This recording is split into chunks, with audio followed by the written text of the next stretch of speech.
بسم اللہ الرحمن الرحیم۔ السلام علیکہ یا صاحب العصر والزمان۔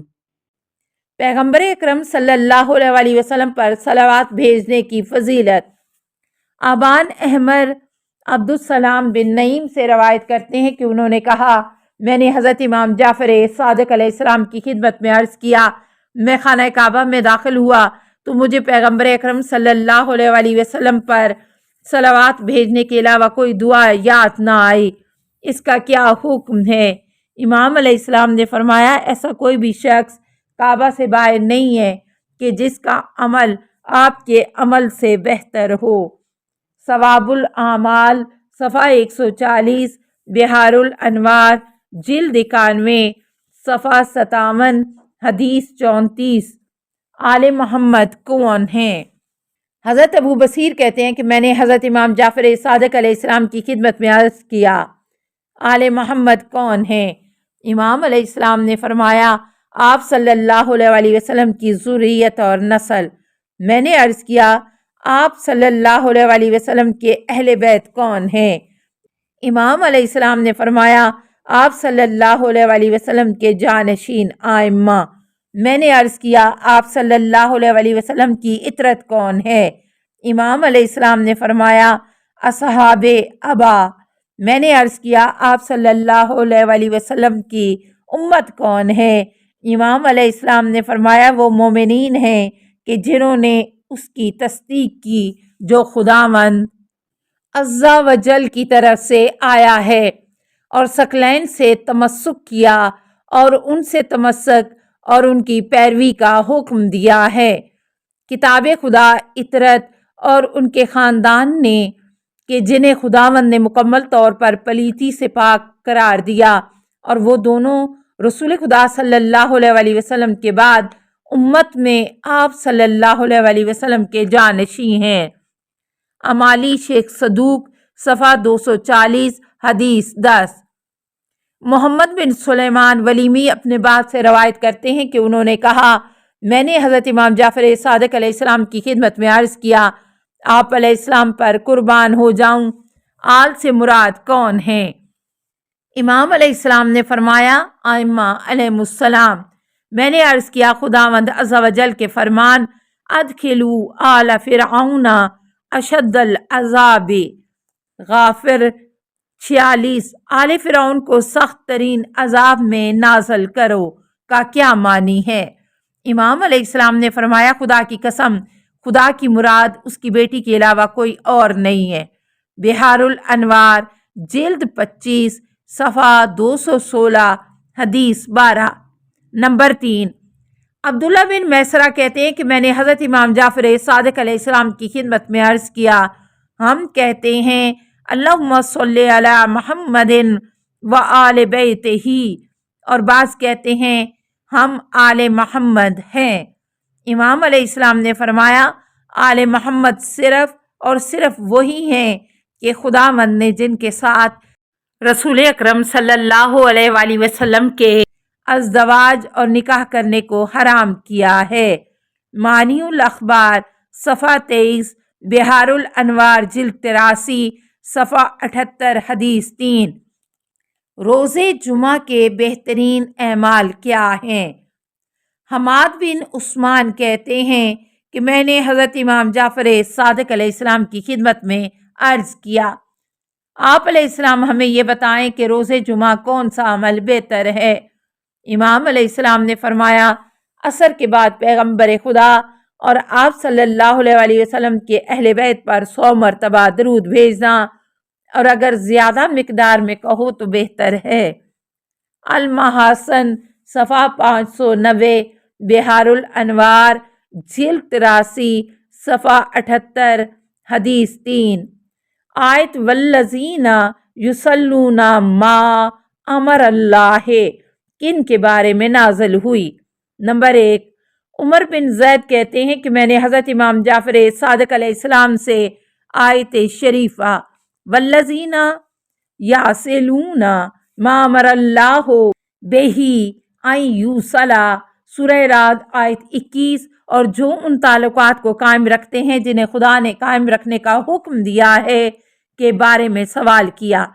امام علیہ السلام نے فرمایا یہ آیت خاندان آل محمد صلی اللہ علیہ وآلہ وسلم کے بارے میں نازل ہوئی ہے اور ممکن ہے کہ ان کے رشتہ داروں کے متعلق بھی ہو۔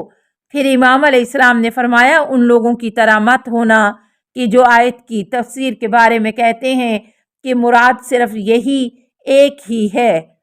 مرحوم علامہ اس حدیث کے ذیل میں لکھتے ہیں قد بعض اوقات مجازن تاکید اور تحقیق اور بعض دفعہ تقلیل کے لیے آتا ہے۔ اس حدیث میں امام کا لفظ قد سے تعبیر کرنا اس سے کنایا ہے کہ مذکورہ آیت میں اصل پہلا ہے اور امام علیہ السلام کا یہ جملہ فرمانا کہ ان میں سے مت ہو الاخ۔ اس کا معنی یہ ہے کہ جب کوئی آیت کسی خاص مورد میں نازل ہو تو آپ لوگ اس کے حکم کو اسی کے ساتھ خاص مت کریں گے بلکہ اس کی مانند دوسرے معنی کو بھی شامل کریں۔ اس کا معنی یہ ہے کہ جب بھی ہم کسی آیت کا معنی ذکر کریں اور پھر کوئی دوسرا معنی ذکر کریں تو آپ اس کا انکار مت کریں کیونکہ آیت کا ظاہر بھی ہے اور باطن بھی ہے اور ہم اسی معنی کو بیان کرتے ہیں جو اس کے مناسب ہو۔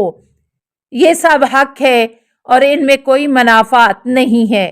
اس راستے سے ممکن ہے کہ وہ اخبار جو ظاہری طور پر معنی کا اعتبار ہے باہم مختلف ہیں اور وہ اخبار جو آیت کی تفسیر یا تعویل کے متعلق ہیں کے درمیان جمع کریں۔ الکافی جلد 2 صفحہ 156، بحار الانوار جلد 71 صفحہ 130، حدیث 95۔ نمبر 2، عمر بن مریم کہتے ہیں کہ میں نے حضرت امام جعفر صادق علیہ السلام سے خداوند متعال کے فرمان والذین یاصلون ما امر اللہ بہ ان یوصل کے متعلق سوال کیا تو امام علیہ السلام نے فرمایا اس کے مصادیق میں ایک صلہ رحم ہے اور اس کی بہترین تعویل یہ ہے کہ ہمارے ساتھ اپنے تعلق کو محفوظ محکم کرو۔ تفسیر عیاشی جلد 2 صفحہ 208، بحار الانوار جلد 23 صفحہ 268، حدیث 14۔ خداوند متعال نے حضرت ابراہیم علیہ السلام کے کلمات سے آزمایا۔ مفضل کہتے ہیں کہ میں نے حضرت امام جعفر صادق علیہ السلام سے خداوند متعال کے اس فرمان وَإِذِ ابْتَلَىٰ إِبْرَاهِيمَ رَبُّهُ بِكَلِمَةٍ سورہ بقرہ آیت 124 اور اس وقت کو یاد کرو جب خدا نے چند کلمات کے ذریعے ابراہیم علیہ السلام کا امتحان لیا کے متعلق سوال کیا کہ وہ کلمات کون سے ہیں۔ امام علیہ السلام نے فرمایا یہ وہی کلمات ہیں جو آدم علیہ السلام نے خدا کی جانب سے دریافت کیے اور ان کے توسل سے خداوند متعال نے حضرت آدم علیہ السلام کی توبہ قبول کی۔ وہ کلمات یہ ہیں کہ حضرت آدم علیہ السلام نے فرمایا یا رب اسألک بحق محمد وعلی وفاطمہ والحسن والحسین، اے پروردگار میں آپ کی بارگاہ میں بحق محمد، علی، فاطمہ، حسن اور حسین سے سوال کرتا ہوں کہ میری توبہ قبول فرما۔ خداوند نے ان کی توبہ قبول کی کیونکہ خداوند بہت توبہ قبول کرنے والا اور مہربان ہے۔ میں نے عرض کیا ہے فرزند رسول خدا کے فرمان اتمہن کا کیا معنی ہے؟ امام علیہ السلام نے فرمایا یعنی وہ حضرت قائم علیہ السلام کے نام تک مکمل کریں کہ جو 12 ہیں اور ان میں 9 افراد اولاد حسین علیہ السلام سے ہیں۔ بحار الانوار جلد 11 صفحہ 177، حدیث 24۔